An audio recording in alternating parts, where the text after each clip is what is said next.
അല്പം വിഷമത്തോടുകൂടി തന്നെയാണ് ഞാൻ ഈ വീഡിയോ റെക്കോർഡ് ചെയ്യുന്നത്. ചന്ദ്രയാൻ വിക്ഷേപിക്കുന്നതിന് മുൻപ് ഞാൻ ചന്ദ്രയാൻ 3നെയും ചന്ദ്രയാൻ 2വിനെയും കമ്പയർ ചെയ്തുകൊണ്ട് ഒരു വീഡിയോ ചെയ്തിരുന്നു. അതിൽ ഉൾക്കൊള്ളിച്ചിരുന്നതെല്ലാം സാങ്കേതികപരമായിട്ടുള്ള കാര്യങ്ങൾ മാത്രമായിരുന്നു. പക്ഷേ കഴിഞ്ഞ ദിവസം വൈകുന്നേരം എനിക്കൊരു കമൻറ്റ് ലഭിക്കുകയുണ്ടായി. ഒരു സാധാരണ കമൻ്റ് ആയിരുന്നില്ല, സ്ഥിരമായിട്ട് എൻ്റെ വീഡിയോകൾ കാണുകയും അതിനെക്കുറിച്ച് സംസാരിക്കുകയും ഒക്കെ ചെയ്യുന്ന ഒരു വ്യക്തിയുടെ കമൻ്റ് ആയിരുന്നു. എന്നെയും എൻ്റെ ചാനലിനെ സ്നേഹിക്കുന്ന ഒരു വ്യക്തി തന്നെയാണ്. അദ്ദേഹത്തെ എനിക്ക് വ്യക്തിപരമായിട്ട് അറിയുകയില്ല, പക്ഷേ ആ പേര് ഞാൻ എല്ലായ്പ്പോഴും കമൻറ്റ് ബോക്സിൽ കാണാറുമുണ്ട്. പക്ഷേ കഴിഞ്ഞ ദിവസത്തെ അദ്ദേഹത്തിൻ്റെ കമൻറ്റ് എന്നെ വല്ലാതെ വേദനിപ്പിക്കുകയുണ്ടായി. കാരണം അതിൽ അദ്ദേഹം പറയുന്നത് ചന്ദ്രയാൻ 3 പൂർണ്ണമായിട്ടും സ്വർണം കൊണ്ട് പൊതിഞ്ഞതാണെന്നാണ്. ചന്ദ്രയാൻ 3ന്റെ ചിത്രത്തിലേക്ക് നോക്കുകയാണെങ്കിൽ നമുക്ക് കാണാൻ സാധിക്കുന്നതും അതുതന്നെയാണ്. ഏതാണ്ട് പൂർണ്ണമായിട്ടും സ്വർണം കൊണ്ട് മൂടിയിട്ടുള്ള ഒരു രൂപത്തിലാണ് ചന്ദ്രയാൻ 3നെ കാണാൻ സാധിക്കുന്നത്. ആ പ്രൊപ്പൽഷൻ യൂണിറ്റ് മാത്രമല്ല, അതിലടക്കം ചെയ്തിരിക്കുന്ന ലാൻഡറിലും അതുപോലെ റോവറിലും നമുക്ക് ഈ സ്വർണ്ണ നിറം കാണാൻ സാധിക്കുന്നതാണ്. ഇതിനു മുൻപ് വിക്ഷേപിച്ചിട്ടുള്ള ചന്ദ്രയാൻ 2വിലും ഇത് ബാധകമായിരുന്നു. ഈ കമൻറ്റിൽ അദ്ദേഹം പറയുന്നത് അത് പൂർണ്ണമായിട്ടും സ്വർണ്ണമാണ്. ആ സ്വർണം ഏതോ ഒരു ക്ഷേത്രത്തിൽ കൊണ്ടുപോയി പൂജിച്ചതാണ്. അങ്ങനെ പൂജിച്ചത് കൊണ്ട് തന്നെ ഇത് സുരക്ഷിതമായിട്ട് നമ്മുടെ പേടകത്തെ അവിടെ എത്തിക്കും, ഒരു പ്രൊട്ടക്ഷൻ ഷീൽഡായിട്ട് അത് പ്രവർത്തിക്കും എന്നൊക്കെയാണ് അദ്ദേഹം പറയുന്നത്. നെഗറ്റീവ് എനർജിയെക്കുറിച്ചൊക്കെ ആ കമൻറ്റിൽ വിശദീകരിച്ചിട്ടുണ്ട്. അതിനെക്കുറിച്ച് കൂടുതൽ സംസാരിക്കാൻ താല്പര്യപ്പെടുന്നില്ല. പക്ഷേ ഈ വീഡിയോ ഇങ്ങനെ ചെയ്യാനുണ്ടായ കാരണം അതിൻ്റെ പിന്നിലുള്ള റീസണെക്കുറിച്ച് പറയാൻ വേണ്ടിയാണ്. അദ്ദേഹം കമൻറ്റ് ചെയ്തതിൽ ചില കാര്യങ്ങളൊക്കെ ശരിയാണ്, പക്ഷേ ചില കാര്യങ്ങളൊക്കെ വലിയ അബദ്ധങ്ങൾ തന്നെയാണ്. എന്താണ് ആ സ്വർണ്ണ നിറത്തിൽ നമുക്ക് കാണാൻ സാധിക്കുന്നത്? യഥാർത്ഥത്തിൽ സ്വർണം തന്നെ നമ്മൾ സ്പേസ് ക്രാഫ്റ്റുകൾ ഉപയോഗിക്കാറുണ്ട്. പക്ഷേ ചന്ദ്രയാൻ 3ൽ ഉപയോഗിച്ചിരിക്കുന്നത് സ്വർണ്ണമല്ല, അത് MLI മെറ്റീരിയലാണ്. അതായത് മൾട്ടി ലെയർഡ് ഇൻസുലേഷൻ ആണ് അവിടെ ഉപയോഗിച്ചിരിക്കുന്നത്. അത് പ്രധാനമായിട്ടും 2 പദാർത്ഥങ്ങൾ കൊണ്ടാണ് നിർമ്മിക്കുന്നത്, പോളിമേഡും അലുമിനിയവും. പോളിമേഡാണ് അതിന് സ്വർണ്ണ നിറം നൽകാനുള്ള കാരണം. അലുമിനിയത്തിൻ്റെ നിറം നമുക്കറിയാം, ഏകദേശം ഒരു സിൽവർ നിറമാണ്. അത് രണ്ടും കൂടെ ചേർന്നുള്ള ഒരു നിറമാണ് നമുക്ക് അവിടെ കാണാൻ സാധിക്കുന്നത്. അതിൻ്റെ അർത്ഥം അത് സ്വർണ്ണമല്ല, പക്ഷേ സ്വർണത്തിന് സമാനമായിട്ടുള്ള നിറമുള്ള ഒരു പദാർത്ഥമാണ്. അത് അവിടെ ചെയ്യുന്നത് ഇൻസുലേഷൻ തന്നെയാണ്. അതാണ് അദ്ദേഹം പറഞ്ഞ കമൻറ്റിലെ ശരിയായിട്ടുള്ള കാര്യം. നമ്മുടെ പേടകത്തെ പ്രൊട്ടക്റ്റ് ചെയ്യുന്നുണ്ട്, അതൊരു ഹീറ്റ് ഷീൽഡായിട്ട് അവിടെ പ്രവർത്തിക്കുന്നുമുണ്ട്. പക്ഷേ ബാക്കി കാര്യങ്ങളൊക്കെ തന്നെയും വലിയ അബദ്ധങ്ങൾ തന്നെയാണ്. ശരിക്കും എന്തിനാണ് ഈ മൾട്ടി ലെയർഡ് ഇൻസുലേഷൻ അവിടെ ഉപയോഗിക്കുന്നത്? നാസ മനുഷ്യനെ ചന്ദ്രനിൽ എത്തിച്ചിട്ടുള്ള അപ്പോളോ മിഷന്റെ പേടകങ്ങൾ ഇത്രയധികം സ്വർണ്ണ നിറങ്ങൾ നമുക്ക് കാണാൻ സാധിക്കുന്നില്ല. അവിടെ സ്വർണ്ണ നിറം ഉപയോഗിക്കാതെ ഇവിടെ എന്തുകൊണ്ടാണ് സ്വർണ്ണ നിറം ഉപയോഗിക്കുന്നത്? ചില സ്പേസ് ക്രാഫ്റ്റുകളിലും ആസ്ട്രോനോട്ട് ധരിക്കുന്ന വസ്ത്രത്തിലുമൊക്കെ യഥാർത്ഥത്തിൽ സ്വർണം തന്നെ ഉപയോഗിക്കുന്നുമുണ്ട്. എന്തിനാണ് സ്വർണം ഉപയോഗിക്കുന്നത്? എന്തിനാണ് മൾട്ടി ലെയർഡ് ഇൻസുലേഷൻ ഉപയോഗിക്കുന്നത്? ബഹിരാകാശത്തേക്ക് പോകുന്ന സ്പേസ് ക്രാഫ്റ്റ് അല്ലെങ്കിൽ ഏതൊരു വസ്തുവും അതിശക്തമായിട്ടുള്ള ഒരു താപനിലയാണ് അനുഭവിക്കേണ്ടി വരുന്നത്. ഒരേ സമയത്ത് തന്നെ അതിന് കൂടിയ താപനിലയും കുറഞ്ഞ താപനിലയും അനുഭവിക്കേണ്ടി വരുന്നു. അതിൻ്റെ കാരണം അന്തരീക്ഷത്തിൻ്റെ അഭാവം തന്നെയാണ്. നമുക്കറിയാം നമ്മുടെ അന്തരീക്ഷം, ആ അന്തരീക്ഷത്തിൽ ധാരാളമായി പദാർത്ഥങ്ങൾ അടങ്ങിയിട്ടുണ്ട്. വ്യത്യസ്തമായിട്ടുള്ള ഗേഷ്യസ് പദാർത്ഥങ്ങൾ, അതായത് വാതക രൂപത്തിലുള്ള പദാർത്ഥങ്ങൾ അടങ്ങിയിട്ടുണ്ട്. അതുകൊണ്ട് തന്നെ ഒരു ചൂട് ഒരു ഭാഗത്ത് ഏറ്റുകഴിഞ്ഞാൽ ആ ചൂട് എല്ലാ ഭാഗത്തേക്കും വ്യാപിക്കുന്നതാണ്. അത് തെർമോഡൈനാമിക് നിയമമാണ്. അതങ്ങനെ തന്നെ നടക്കേണ്ടതുമാണ്. അതുകൊണ്ട് തന്നെയാണ് സൂര്യന് നേരെ നമ്മൾ നിൽക്കുമ്പോൾ നമ്മുടെ പുറഭാഗത്തും മുൻഭാഗത്തും ഏകദേശം ഒരേ തരത്തിലുള്ള താപനില അനുഭവിക്കേണ്ടി വരുന്നത്. പക്ഷേ നമ്മൾ ബഹിരാകാശത്താണ് നിൽക്കുന്നതെങ്കിൽ, നമ്മൾ സൂര്യൻ്റെ നേരെയാണ് ഫേസ് ചെയ്യുന്നതെങ്കിൽ, സൂര്യൻ്റെ നേരെ ഫേസ് ചെയ്യുന്ന ഭാഗത്ത് അതിശക്തമായിട്ടുള്ള താപനിലയായിരിക്കും ഉണ്ടാവുക. ഏകദേശം ഒരു 230 ഡിഗ്രി സെൽഷ്യസ് ഒക്കെ ഉണ്ടായി എന്ന് വരാം. അതുകൊണ്ട് തന്നെയാണ് സ്പേസ് സ്യൂട്ടുകൾ ധരിക്കുന്നത്. സ്പേസ് സ്യൂട്ട് ധരിക്കുന്നതിന് പിന്നിൽ വേറെയും പല കാരണങ്ങളുണ്ട്. എന്നാൽ വളരെയധികം പ്രാധാന്യം അർഹിക്കുന്ന ഒരു കാരണം ഇത് തന്നെയാണ്. ഇത്തരത്തിൽ അന്തരീക്ഷമില്ലാത്ത ബഹിരാകാശത്തേക്കാണ് നമ്മുടെ ചന്ദ്രയാൻ 3 ഉൾപ്പെടെയുള്ള പേടകങ്ങൾ സഞ്ചരിക്കുന്നത്. അതുകൊണ്ട് തന്നെ അവയ്ക്കും ഇത്തരത്തിലുള്ള പ്രശ്നങ്ങൾ നേരിടേണ്ടി വരുന്നതാണ്. ഇവിടെ ഒരു ഹീറ്റ് ഷീൽഡ് ആയിട്ടാണ് MLI ലെയർ പ്രവർത്തിക്കുന്നത്. അതായത് ഒരു കാരണവശാലും വെളിയിലുള്ള ചൂടിനെ ഉള്ളിലേക്ക് കടത്തിവിടുന്നില്ല. അതുകൊണ്ട് തന്നെ ഉള്ളിലേക്ക് സൂര്യന്റെ ശക്തമായിട്ടുള്ള താപനില എത്തിച്ചേരുന്നില്ല. അപ്പോൾ പുറം ഭാഗത്ത് എന്താണ് സംഭവിക്കുന്നത്? അവിടെ സൂര്യന്റെ പ്രകാശമില്ല, പക്ഷേ ശക്തമായിട്ടുള്ള തണുപ്പാണ് അവിടെ ഉള്ളത്. അവിടെയും ഇത് ഒരു പ്രൊട്ടക്റ്റീവ് ഷീൽഡായിട്ട് തന്നെയാണ് പ്രവർത്തിക്കുന്നത്. കാരണം ഇത് വെളിയിൽ നിന്നുള്ള ഊർജ്ജത്തെ മാത്രമല്ല, ഉള്ളിലുള്ള ഊർജ്ജത്തെയും വെളിയിലേക്ക് കടത്തിവിടുന്നില്ല. നമുക്കറിയാം ചന്ദ്രയാൻ 3ന്റെ ഉള്ളിൽ ഒരുപാട് ഇലക്ട്രോണിക്സ് ഡിവൈസുകൾ നമ്മൾ ഉപയോഗിക്കുന്നുണ്ട്. അതെല്ലാം തന്നെയും സ്വാഭാവികമായിട്ട് ഒരു പ്രത്യേക താപനില ഉൽപ്പാദിപ്പിക്കുന്നുമുണ്ട്. ഈ താപനിലയെ വെളിയിലേക്ക് കടത്തിവിടുന്നില്ല, അതിനെ അതിൻ്റെ ഉള്ളിൽ തന്നെ പിടിച്ചു നിർത്തുകയാണ്. അതുകൊണ്ട് തന്നെ ശക്തമായിട്ടുള്ള തണുപ്പുള്ള ഭാഗത്തും ചന്ദ്രയാൻ 3ന്റെ ഇലക്ട്രോണിക് സർക്യൂട്ടുകൾ ഒക്കെ തന്നെയും സുരക്ഷിതമാണ്.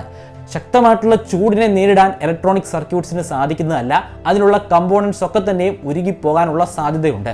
അതുപോലെ തന്നെ ശക്തമായിട്ടുള്ള തണുപ്പാണ് നേരിടേണ്ടി വരുന്നതെങ്കിൽ അവിടെയും ഇലക്ട്രോണിക് സർക്യൂട്ട്സിന് അതിജീവിക്കാൻ സാധിക്കുന്നതല്ല, അത് ഫെയിൽ ആകുന്നതാണ്. പക്ഷേ ശക്തമായിട്ടുള്ള MLA ഷീൽഡ് ഉപയോഗിക്കുന്നത് കൊണ്ട് തന്നെ ഇത്തരത്തിലുള്ള പ്രശ്നങ്ങളെ നമുക്ക് നേരിടാൻ സാധിക്കുന്നതാണ്. ഇത് നേരത്തെ തന്നെ നമ്മൾ തെളിയിച്ചിട്ടുള്ളതാണ്.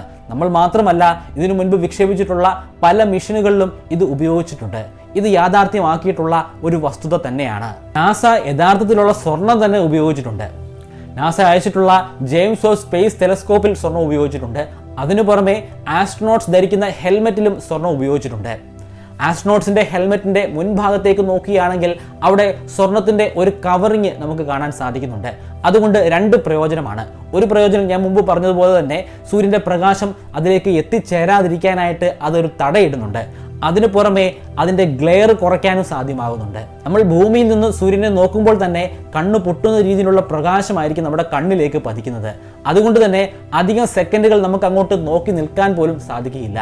അങ്ങനെ നോക്കി നിന്നു കഴിഞ്ഞാൽ നമ്മുടെ കണ്ണുകൾക്ക് ക്ഷതമേൽക്കുന്നതാണ്. വീഡിയോയുടെ തുടർന്നുള്ള ഭാഗങ്ങളിലേക്ക് പോകുന്നതിന് മുൻപ് റിസർവ് ബാങ്ക് ഓഫ് ഇന്ത്യയിൽ രജിസ്റ്റർ ചെയ്തിരിക്കുന്ന ഒരു NBFC കമ്പനിയെ നിങ്ങൾക്ക് പരിചയപ്പെടുത്തി തരാം. ബ്രാഞ്ച് ഇന്റർനാഷണൽ എന്നാണ് ഈ കമ്പനിയുടെ പേര്.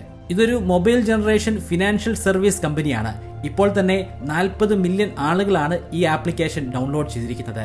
ഇതിന്റെ സ്റ്റാർ റേറ്റിംഗ് 4.4 ആണ്. ബ്രാഞ്ചിലൂടെ നിങ്ങൾക്ക് ഇൻസ്റ്റന്റ് ആയി 500 രൂപ മുതൽ 50,000 രൂപ വരെ ലോണായി എടുക്കാവുന്നതാണ്. KYC അതിവേഗത്തിൽ തന്നെ പൂർത്തീകരിക്കാൻ സാധിക്കുന്നുമുണ്ട്. ലോൺ എടുക്കാൻ ഇവിടെ ഇൻകം പ്രൂഫിന്റെയോ ക്രെഡിറ്റ് സ്കോറിന്റെയോ ആവശ്യമില്ല. ലോൺ തുക 1 മണിക്കൂറിനുള്ളിൽ നിങ്ങളുടെ അക്കൗണ്ടിൽ നേരിട്ട് ട്രാൻസ്ഫർ ആകുന്നതാണ്.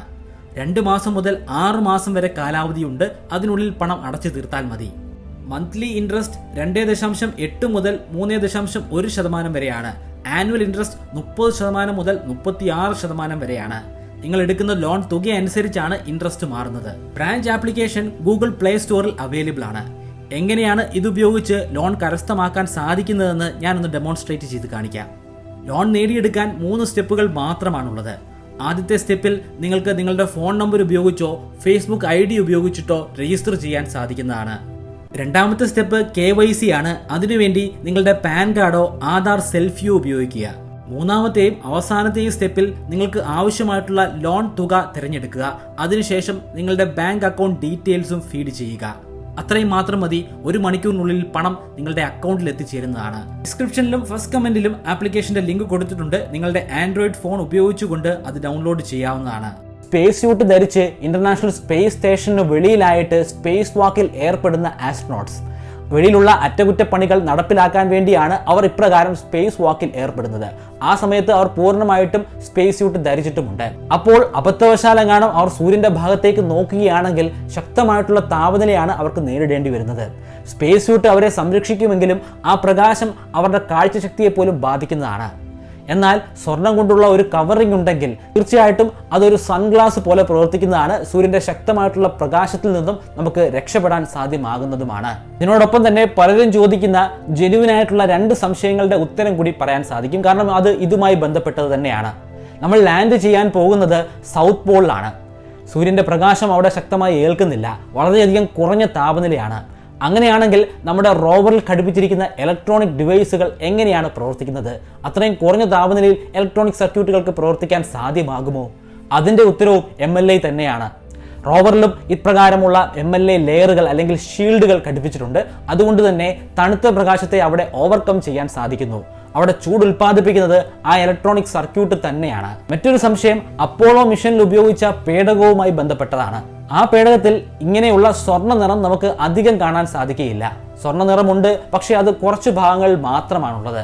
ആ ഭാഗങ്ങളൊക്കെ തന്നെയും MLA ഷീൽഡുകളാണ്. എന്നാൽ ബാക്കിയുള്ള ഭാഗങ്ങളിൽ എന്താണ് സംഭവിച്ചിരിക്കുന്നത്? അവിടെ എങ്ങനെയാണ് ഈ താപനിലയെ അതിജീവിക്കാൻ സാധ്യമാകുന്നത്? അപ്പോളോ മിഷന് ശേഷം തിരികെ ആസ്ട്രോനോട്ട്സ് ഭൂമിയിലേക്ക് മടങ്ങി വരുന്നു. ആ മടങ്ങി വരുമ്പോൾ ഭൂമിയുടെ അന്തരീക്ഷത്തിലൂടെ ശക്തമായിട്ടുള്ള വേഗതയിലാണ് തിരികെ എത്തുന്നത്. അങ്ങനെയാകുമ്പോൾ ആ പേടകം കത്തി ഇല്ലാതാകാനുള്ള ഒരു സാധ്യതയില്ലേ? റോക്കറ്റുകൾ മുകളിലേക്ക് കുതിച്ചുയരുമ്പോഴും ശക്തമായിട്ടുള്ള വേഗതയിൽ തന്നെയാണ് സഞ്ചരിക്കുന്നത്. ആ സമയത്തും അന്തരീക്ഷത്തിലെ ഫ്രിക്ഷൻ കാരണം കത്തി ചാമ്പലാകാനുള്ള സാധ്യതയില്ലേ? ഭൂമിയിലേക്ക് പതിക്കുന്ന പദാർത്ഥങ്ങളൊക്കെ തന്നെയും കത്തി ഇല്ലാതാകുന്നതിനെ കുറിച്ച് ഞാൻ തന്നെ ഒരുപാട് വീഡിയോകൾ ചെയ്തിട്ടുള്ളതാണ്. ഇത് ജെന്യുവിനായിട്ടുള്ള ഒരു സംശയം തന്നെയാണ്. അവിടെ ഉപയോഗിക്കുന്നത് ശരിക്കും പറഞ്ഞാൽ MLA മെറ്റീരിയൽ അല്ല. അപ്പോളോ മിഷനിൽ ശക്തമായിട്ടുള്ള ഈ താപനിലയെ അതിജീവിക്കാനായിട്ട് അബ്ലാറ്റീവ് ഹീറ്റ് ഷീൽഡ് ആണ് ഉപയോഗിക്കുന്നത്. അത് ആവ്കോട്ട് എന്ന പദാർത്ഥം കൊണ്ടാണ് നിർമ്മിച്ചിരിക്കുന്നത്. ആവക്കോട്ടിൽ പ്രധാനമായിട്ടും 2 പദാർത്ഥങ്ങളാണ് അടങ്ങിയിരിക്കുന്നത്. ഒന്ന് റേസിൻ, മറ്റൊന്ന് ഗ്ലാസ് ഫൈബർ. ഇതിനു പുറമെ റിഫ്ലക്റ്റീവ് ഹീറ്റ് ഷീൽഡുകളും വാക്യൂം പ്രൊട്ടക്ടേഴ്സും ഒക്കെ ഉപയോഗിക്കുന്നുണ്ട്. അവയെല്ലാം കൂടി ചേരുമ്പോഴാണ് ഇത്തരത്തിൽ ശക്തമായിട്ടുള്ള താപനിലയെ ആ പേടകത്തിന് അതിജീവിക്കാൻ സാധ്യമാകുന്നത്. മനുഷ്യർ ഇതുവരെ നിർമ്മിച്ചിട്ടുള്ള സ്പേസ് ക്രാഫ്റ്റുകളിൽ വെച്ച് ഏറ്റവും ശക്തമായിട്ടുള്ള താപനില നേരിടേണ്ടി വന്നത് നാസയുടെ സൂര്യന് ചുറ്റും വലം വെച്ചുകൊണ്ടിരിക്കുന്ന പാർക്കർ പ്രോബിനാണ്. പാർക്കർ പ്രോബാണ് സൂര്യന്റെ ഏറ്റവും അടുത്തൂടെ കടന്നു പോയിട്ടുള്ളത്. ശരിക്കും സൂര്യനെ തൊട്ടു എന്ന് പോലും നമുക്ക് പറയാൻ സാധിക്കും. കാരണം സൂര്യന്റെ അപ്പർ അറ്റ്മോസ്ഫിയർ ആയ കൊറോണയിലൂടെ കടന്നു പോയിട്ടുള്ള ഒരേ ഒരു പേടകമാണ് പാർക്കർ പ്രോബ്. ആ സമയത്ത് പാർക്കർ പ്രോബിന് നേരിടേണ്ടി വന്നത് ഏകദേശം 2500 ഡിഗ്രി സെൽഷ്യസ് ആണ്. എന്നിട്ടും ആ പേടകം നിലനിൽക്കാനുള്ള കാരണം എന്താണ്? അതിലടക്കം ചെയ്തിരിക്കുന്ന ഇലക്ട്രോണിക് ഡിവൈസുകൾക്ക് ഒരു പോറൽ പോലും സംഭവിക്കാതെ ഇപ്പോഴും അത് പരിവേഷണം തുടരുന്നതിന് പിന്നിലുള്ള കാരണം എന്താണ്? അതിൻ്റെ കാരണം കുറച്ചുകൂടെ വ്യത്യസ്തമായിട്ടുള്ളൊരു പദാർത്ഥമാണ്. അവിടെ MLA അല്ല, പകരം ഉപയോഗിക്കുന്നത് കാർബൺ ഫോം ആണ്. പൈറോളിസിസ് എന്ന ഒരു പ്രക്രിയയിലൂടെയാണ് കാർബൺ ഫോം നിർമ്മിക്കുന്നത്. വളരെ വ്യത്യസ്തമായിട്ടുള്ള ഒരു സ്ട്രക്ചറാണ്, പേരിൽ സൂചിപ്പിക്കുന്നത് പോലെ തന്നെ ഇതിൽ കാർബൺ അടങ്ങിയിട്ടുണ്ട്. അതിനു പുറമെ ധാരാളം സുഷിരങ്ങളുള്ള ഒരു സ്ട്രക്ചറാണ് കാർബൺ ഫോമിനുള്ളത്. അതുകൊണ്ട് തന്നെ ഇതിൻ്റെ ഭാരം വളരെയധികം കുറവാണ്. ഭാരത്തിന് വലിയ പ്രാധാന്യം തന്നെയുണ്ട്.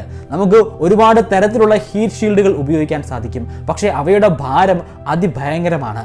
അതുകൊണ്ട് തന്നെ സ്പേസ് ക്രാഫ്റ്റുകൾ അവ ഉപയോഗിക്കാൻ സാധിക്കുകയില്ല.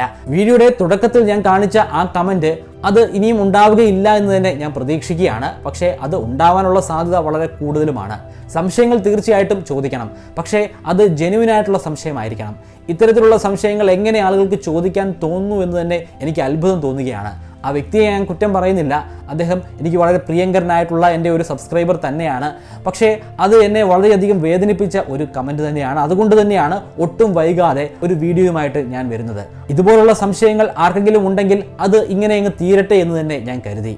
നിങ്ങളുടെ വാല്യുബിൾ ആയിട്ടുള്ള സംശയങ്ങൾ ഇനിയും ചോദിക്കുക.